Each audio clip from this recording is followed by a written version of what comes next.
अस्सलाम वालेकुम, my name is Abdul Moiz Asif, हम YouTuber and blogger. Welcome back to my YouTube channel. तो आज की वीडियो जो बनने जा रही है वो बनने जा रही है, और टॉपिक देख के आप लोगों को पता चल ही गया होगा। बेसिकली कुछ अर्सा पहले मैंने इंस्टाग्राम पे अपने Q&A किया था कि आप लोग मुझसे कौन सी वीडियोस चाहते हो, किस टॉपिक पे चाहते हो कि मैं आप लोगों से बात करूं। तो उस टॉपिक में बहुत ज़्यादा आप लोगों ने मुझे बताया और हर टॉपिक पे वीडियो बनेगी इंशाल्लाह। मैंने वहाँ पे मेंशन भी किया था कि हर टॉपिक पे वीडियो बनेगी। तो ये सबसे पहले जो वीडियो है, ये जो मैं आज बनाने चाह रहा हूँ, व्हाई आई चोज नेस्ट। इस वीडियो का बहुत ज़्यादा मुझे पहले एक तो इंस्टाग्राम पे क्वेश्चंस भी आ रहे थे कि आपने नेस्ट को क्यों चूज किया, व्हाई नेस्ट। और अगर आपको पता था कि आपने सीएस करनी है और सीएस के लिए एक यूनिवर्सिटी है पाकिस्तान की जिसका बहुत ज़्यादा नाम है कि वो सीएस में अच्छी है, तो आपने वो क्यों नहीं चूज़ की और नेस्ट को क्यों चूज़ किया। और इस जो मैंने इंस्टाग्राम पे पोस्ट की थी उसमें भी हमारे पास यही क्वेश्चन बहुत ज़्यादा पूछा गया था, तो मैंने कहा क्यों ना इस पर वीडियो बना दी जाए।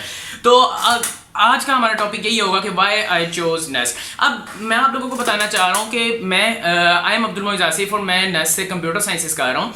और बहुत सारे स्टूडेंट्स का ये क्वेश्चन होता है कि अगर आपने सीएस करना ही था तो आप उस यूनिवर्सिटी में क्यों नहीं गए जिसका नाम है बहुत ज्यादा सीएस के लिए। अब मैं आप लोगों को बताता हूँ, हम लोग उस यूनिवर्सिटी को कंपेयर करेंगे with NUST. I am not going to take name of that university, let's say उस यूनिवर्सिटी का नाम XYZ। आप लोग समझ तो गए हो, वो वाली यूनिवर्सिटी जिसका बहुत ज्यादा नाम है सीएस के लिए पाकिस्तान में, उस यूनिवर्सिटी को हम XYZ यूनिवर्सिटी कहेंगे और एक तरफ नेस्ट होगी। तो फिर हम अपनी वीडियो स्टार्ट करते हैं। सबसे पहले I am going to discuss 6 points कि मैंने नेस्ट को क्यों चूज किया, क्या वजह थी, क्या वो रीजंस थे। और देखें, जब मैंने नेस्ट को चूज किया मैंने नेस्ट के दोनों पॉजिटिव और नेगेटिव पॉइंट्स देखे थे। और अब क्योंकि मैं नेस्ट में पढ़ रहा हूँ तो मैंने ज्यादा प्रीफर उन पॉजिटिव पॉइंट्स को किया था और उन पॉजिटिव पॉइंट्स को ही आज मैं डिस्कस करने जा रहा हूँ। नेगेटिव पॉइंट्स नेस्ट के बारे में थोड़े से कम होंगे।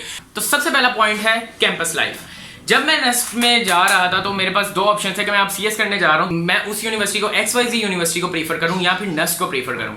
तो फिर मैंने अपने सीनियर्स को या फिर जो यूनिवर्सिटी में स्टूडेंट्स पहले से पढ़ रहे होते हैं उनसे पूछना शुरू किया कि यार कैंपस लाइफ कहाँ की बेहतर है। क्योंकि जब एक स्टूडेंट यूनिवर्सिटी लाइफ में आ रहा होता है तो campus life is the most important question for that student. Campus life हमें अच्छी चाहिए क्योंकि हम लोग सारे शुरू से लेकर 12th क्लास तक एक ऐसे इन्वायरमेंट में पढ़े होते हैं जहाँ पे सिर्फ पढ़ाई और पढ़ाई होती है। लेकिन अब हम चाह रहे होते हैं कि हम एक ऐसे इन्वायरमेंट में जाएं जहाँ पे सिर्फ पढ़ाई ना हो, थोड़ा सा हमें रिक्रिएशनल एक्टिविटीज भी हो। तो उसके लिए मैंने अपने सारे पूछना शुरू किया और उन्होंने मुझे सिर्फ ये कहा कि बाकी यूनिवर्सिटीज़ में भी बहुत अच्छी पार्टी होती होगी और रिक्रिएशनल एक्टिविटीज़ बहुत अच्छी होती होंगी, लेकिन जो XYZ यूनिवर्सिटी है अगर तुम वहाँ से सीएस करने जाओगे तो वहाँ पे नेस्ट के मुकाबले में जो रिक्रिएशनल एक्टिविटीज़ हैं वो थोड़ी सी कम होती हैं। अब चूंकि उस यूनिवर्सिटीज़ में थोड़ी सी रिक्रिएशनल एक्टिविटीज़ कम होती हैं, थोड़े से इवेंट्स कम होते हैं, तो नेस्ट में मैंने जो अंदाज़ा लगाया, जब अपने सीनियर से पूछा तो उन्होंने कहा कि नेस्ट में एक्टिविटीज़ होती रहती हैं, हर दूसरे रोज़ कोई ना कोई इवेंट हो रहा होता है। और जब आपने पढ़ाई का मामला होता है तो पढ़ाई के मामले में दबा के पढ़ाते हैं, लेकिन जब आपकी पार्टी का मामला आता है तो फिर पार्टी भी दबा के कराते हैं। तो ये एक पॉजिटिव पॉइंट था जो मैंने कहा yes I want to consider this. तो उसके बाद जो सेकंड पॉइंट मैंने सोचा था और देखा था वो था प्राइवेट हॉस्टल्स। अब मैं आप लोगों को बताता हूँ, जब एक स्टूडेंट दूसरे शहर से किसी दूसरे शहर में पढ़ने के लिए जा रहा होता है, बहुत से स्टूडेंट्स अपने शहर से निकल के दूसरे शहर में पढ़ने जाते हैं, मैं भी अपने शहर से निकल के इस्लामाबाद पढ़ने गया। तो इस तरह उन लोगों को ज़्यादा ये कोशिश होती है कि हम प्राइवेट हॉस्टल्स में बाहर ना रहें। हर यूनिवर्सिटी का अपना जो अंदर हॉस्टल होता है हम उसमें रहना चाहते हैं। अब देखो, हर यूनिवर्सिटी या बहुत सी मोस्टली यूनिवर्सिटीज़ का अपना अंदर हॉस्टल होता है, ठीक है, लेकिन उस XYZ यूनिवर्सिटी के अंदर हॉस्टल्स नहीं है, उसके अपने हॉस्टल्स नहीं है। लेकिन नेस्ट के अंदर अपने हॉस्टल्स भी हैं और प्राइवेट हॉस्टल्स भी हैं। अब अगर मैं XYZ यूनिवर्सिटी जाता तो मुझे बाय प्राइवेट हॉस्टल में रहना पड़ता, जो कि लाहौर में है, और लाहौर में मुझे प्राइवेट हॉस्टल्स में रहना पड़ता। तो प्राइवेट हॉस्टल्स में रहना अक्सर लोग प्रेफर नहीं करते, ज़्यादा लोग प्रेफर कर रहे होते हैं कि हम कैंपस के अंदर हैं। तो उस वजह से भी मैंने ये भी पॉइंट एक देखा कि नेस्ट के अंदर तो सारे हॉस्टल्स हैं और आपको मिल भी जाता है आसानी से। तो हमने ये एक और पॉजिटिव पॉइंट था जो मैंने कंसीडर किया कि यार this is a positive point और I have to consider this. Number 3 is pressure. हर स्टूडेंट जो 12th क्लास से या OA लेवल से यूनिवर्सिटी में जाता है तो फिर उसके ऊपर एक यूनिवर्सिटी का एक अलग ही प्रेशर होता है। बेशक वो पढ़ने वाला हो ना पढ़ने वाला हो, लेकिन यूनिवर्सिटी का प्रेशर होता ही होता है। अब उसकी रीज़न ये है कि एक इन्वायरमेंट का चेंज आ जाता है बहुत ज़्यादा। एक ट्रेडिशनल स्टडी एक्टिविटीज से वो एक इस तरह की इन्वायरमेंट में चला जाता है, यहाँ पे पढ़ाई भी होगी, इवेंट्स भी होंगे, इवेंट्स के दौरान आपके एग्जाम्स भी हो रहे होंगे। तो इस तरह के एग्जाम, इस तरह की चीज़ में आपके पास प्रेशर आपके पास बहुत ज़्यादा होने लग जाए ना, तो आप उस प्रेशर को कंट्रोल नहीं कर पाते। अब मैं आप लोगों को बताता हूँ, लेट अस से कि आप लोग एक यूनिवर्सिटी में आए हो, अब आप लोगों का पढ़ाई का भी बहुत ज़्यादा प्रेशर है, अब आप लोगों का इन्वायरमेंट भी बहुत ज़्यादा चेंज हो गया है, तो फिर आप लोग अब पढ़ाई भी कर रहे हो, इन्वायरमेंट भी चेंज हो गया, ऊपर से एक प्रेशर भी बहुत है। अब अगर यूनिवर्सिटी एक्स्ट्रा प्रेशर डालने लग जाए आप पे, तो फिर वो प्रेशर आप लोग कंट्रोल नहीं कर पाओगे। अब मैंने ये जब देखा और XYZ यूनिवर्सिटी का देखा, तो उसमें बहुत ज़्यादा प्रेशर है। उसमें मैंने सुना हुआ है कि 4 साल में आपकी डिग्री कंप्लीट ही नहीं होती CS की।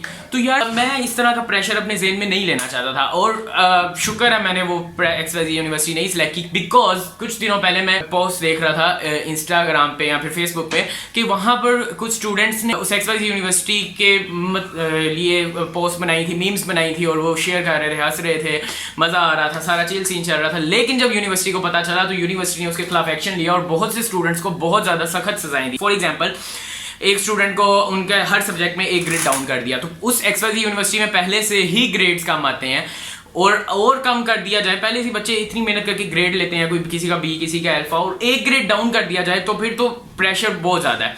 दूसरी उनकी जो पनिशमेंट थी वो ये थी कि आपने कॉलेज आवर्स में, यूनिवर्सिटी आवर्स में सारे कैंपस से कचरा उठाना है। तो I think it's against the self respect of a person, और मैं इसे पर्सनली मुझे बहुत बुरा लगा कि इस तरह की भी पनिशमेंट हो सकती है। थर्ड ये थी कि आप लोगों को एक सेमेस्टर ही डाउन कर दिया जाएगा। अगर आपने फिफ्थ सेमेस्टर पास किया तो आपने दोबारा से वो सेमेस्टर क्लियर करना है। तो ये XYZ यूनिवर्सिटी का ये था कि जब बच्चों ने इतना प्रेशर, स्टडी का प्रेशर होता है और बहुत ज़्यादा प्रेशर होते हैं, उन प्रेशर को रिलीज़ करने के लिए बच्चे यहाँ फेसबुक पे जाते हैं, इंस्टाग्राम पे जाते हैं, मीम्स देखते हैं, मीम्स बनाते हैं, खुश होते हैं। अब वो प्रेशर को रिलीज़ करने के लिए जब स्टूडेंट्स इस तरह गए तो उनसे यूनिवर्सिटी से वो बर्दाश्त नहीं हो पाया, तो उन्होंने ये सारे एक्स लिए। तो शुक्र है मैं नहीं गया वहाँ पे, क्योंकि ये प्रेशर इस तरह का मैं भी नहीं ले सकता था। तो इस तरह के प्रेशर यूनिवर्सिटी लाइफ में बहुत ज़्यादा काउंट कर रहे होते हैं, आपकी एकेडमिक्स को बहुत ज़्यादा इफेक्ट कर रहे होते हैं। तो उस प्रेशर से बचने के लिए मैंने NUST को चूज़ किया। मैंने अपने सीनियर से पूछा, उन्होंने कहा इस तरह के प्रेशर हैं XYZ यूनिवर्सिटी में। तो उस XYZ यूनिवर्सिटी मैंने फिर उसे कंसिडर नहीं किया, और ये बहुत ज़्यादा पॉजिटिव पॉइंट था कि आप लोग प्रेशर को टैकल कर सको अपनी यूनिवर्सिटी लाइफ। अब हम बात करने जा रहे हैं फीस स्ट्रक्चर की। There is a large difference between the fee structure of XYZ university और NUST, क्योंकि अब आप देखो, मैं आप लोगों को बताता हूँ, उस यूनिवर्सिटी की फीस ज़्यादा है। आई एम नॉट सेइंग बहुत ज़्यादा है, but there is a difference between fees structure. आप लोग उधर जाते हो, XYZ यूनिवर्सिटी में जाते हो, तो जाहिर बात है जब आप सबसे पहले स्टेप से आप यूनिवर्सिटी ही जाते हो ना, तो बहुत से स्टूडेंट्स इसी वजह से यूनिवर्सिटी में बहुत ज़्यादा मसले आते हैं, क्योंकि उन्हें बहुत ज़्यादा फीस स्ट्रक्चर देख के कई परेशान हो जाते हैं। और बाकी ये मसला है क्योंकि जब आप 12th तक जा रहे होते हो, स्कूल लेवल पे फीस बहुत कम होती है। FSC में कई जो लाइक स्टूडेंट्स होते हैं वो स्कॉलरशिप पे पढ़ते हैं।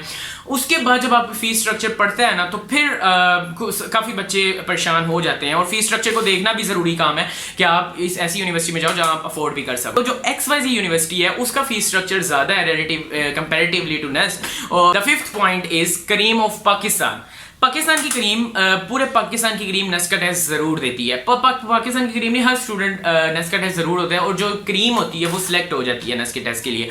अब आई एम नॉट सेइंग कि दूसरी यूनिवर्सिटीज़ में मेरिट सिस्टम नहीं है, मेरिट सिस्टम है ज़रूर है, लेकिन कंपैरेटिवली कंपेटिटिव इन्वायरमेंट जो है वो आपका कम है। तो अब आप NUST का देख लो, तो बहुत ज़्यादा स्टूडेंट्स जब आपको टेस्ट दे रहे हैं और करीम सेलेक्ट हो रही है, तो उसके बाद जो स्टूडेंट्स XYZ यूनिवर्सिटी में चले जाते हैं, कुछ कई और यूनिवर्सिटी में चले जाते हैं, कई यूनिवर्सिटी में चले जाते हैं। तो इस तरह करके जब हर यूनिवर्सिटी में स्टूडेंट जा रहे होते हैं, तो उनका कंपेटिटिव इन्वायरमेंट जो है वो कम हो जाता है। अब उस कंपेटिटिव इन्वायरमेंट क्यों ज़रूरी है यूनिवर्सिटी में? यूनिवर्सिटी में आप सिर्फ पढ़ने नहीं जाते, आप बहुत कुछ सीखने भी जाते हो। जब आप लोगों के पास आपको कंपेटिटिव इन्वायरमेंट मिलेगा, तो आप कुछ ना करते हुए भी बहुत कुछ सीख लोगे। लेकिन अगर आपको कंपेटिटिव इन्वायरमेंट थोड़ा सा कम होगा, लाइक आप किसी भी यूनिवर्सिटी से किसी ऐसी यूनिवर्सिटी से पढ़ लेते हैं जिसका कंपेटिटिव इन्वायरमेंट बिल्कुल जीरो है, कोई कंपटीशन नहीं है, तो फिर आप लोग को बहुत कुछ ऐसी चीज़ें हैं जो आपके अंदर कैलिबर है सीखने का, आप नहीं सीख पाते, क्योंकि आप देखा देखी लोगों के सीखते हैं। और ऐसी यूनिवर्सिटी जहाँ पर बहुत अच्छे चले जाते हैं, बहुत ज़्यादा कंपेटिटिव इन्वायरमेंट है, और वहाँ जाकर आप लोग ये चेक करते हैं कि ये तो वो कर रहा है, फलाना ये कर रहा है, फलाना ये कर रहा है, तो आपके अंदर भी एक पैदा होती है कि यार मैं भी ये करता हूँ। तो इस तरह आप ना कुछ करते हुए भी बहुत कुछ सीख जाते हैं। जैसे आपके पास स्टूडेंट्स पूरे पाकिस्तान की करीम आती है, उसी तरह जो आपके पास फैकल्टी है वो पूरे पाकिस्तान की करीम होती है। अब जो फैकल्टी है वो NUST की, और आई एम नॉट सेइंग कि दूसरी यूनिवर्सिटीज़ की बुरी है, XYZ यूनिवर्सिटी की भी बहुत अच्छी है, क्योंकि it is also producing good number of graduate, CS graduate. अगर आप फैकल्टी का कंपेयर करेंगे तो I don't think so there is a comparison between faculty, because उसकी भी बहुत अच्छी है XYZ यूनिवर्सिटी की और NUST की भी बहुत अच्छी है। तो इस हवाले से आप दोनों को कंसीडर कर सकते हैं। इस वीडियो की बनाने का मकसद ये नहीं था कि आप लोग उस XYZ यूनिवर्सिटी पे जाके हेट दें या मैं हेट क्रिएट कर रहा हूँ उस XYZ यूनिवर्सिटी के दरमियान। मैं ऐसा कुछ नहीं कर रहा, बट मेरा ये है कि मैं आप लोगों को बता रहा हूँ कि मैंने क्यों NUST चूज की थी और मेरे पास क्या पॉजिटिव पॉइंट्स थे NUST के लिए, और मैंने क्यों NUST को कंसीडर किया था कि मैं अगर उधर भी जा सकता था। तो ये वीडियो बेसिकली आप लोगों को गाइड करना थी कि जो क्वेश्चन आप लोगों के ज़हन में इस वक्त आ रहा है कि अगर हम लोग CS कर रहे हैं या CS करना चाहते हैं तो बताएं हम लोग NUST क्यों जाएं, हम लोग उस XYZ यूनिवर्सिटी में क्यों ना जाएं, हम NUST को चूज क्यों करें, वाई NUST, बहुत सी अदर यूनिवर्सिटीज भी हैं तो हम NUST को क्यों ना चूज करें। अब मैंने आप लोगों को ये बताया जो मेरी थॉट्स हैं, मेरे जो परसेप्शंस हैं, ये गलत भी हो सकती हैं, बट मैंने आप लोगों को अपने हिसाब से बता दिया सब कुछ। तो फिर आप लोग नीचे अपने कमेंट सेक्शन में मोर क्वेश्चंस पूछ सकते हैं, मोर क्वेरीज आप लोग पूछ सकते हैं। अपनी इंस्टाग्राम पर मुझे जाकर फॉलो करें, लिंक इज इन डिस्क्रिप्शन, और आप लोग वहां पे मुझसे क्वेश्चन पूछें। और अगर मुझे लगा कि इस पे कंटेंट बन सकता है तो मैं इस पे वीडियो भी बनाऊंगा, वरना मैं सारों का आंसर कर दूंगा जो जो मुझे लगता है कि मेरे मुताबिक है। इंस्टाग्राम पर मुझे फॉलो करें क्योंकि वहां पर मैं अक्सर पूछता रहता हूँ कि किस टॉपिक पे वीडियो बनाऊं, और अगर आप लोगों का टॉपिक मुझे अच्छा लगा तो फिर मैं उस पर वीडियो बना दूंगा। मिलते हैं आपसे नेक्स्ट एपिसोड में, तब तक के लिए अल्लाह हाफिज।